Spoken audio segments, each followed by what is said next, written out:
You ask Tiger to solve. This deals with linear equations with one unknown. The final result is k equals -27/2. Let's solve it step by step. Simplify the expression. Expand the parentheses. Simplify the arithmetic.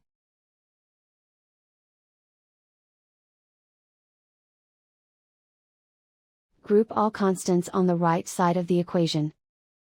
Add 84 to both sides. Simplify the arithmetic.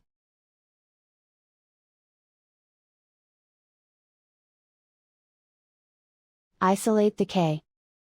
Divide both sides by -6. Cancel out the negatives. Simplify the fraction.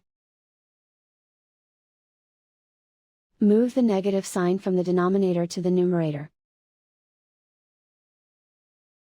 Find the greatest common factor of the numerator and denominator. Factor out and cancel the greatest common factor. And so the final result is k equals -27/2.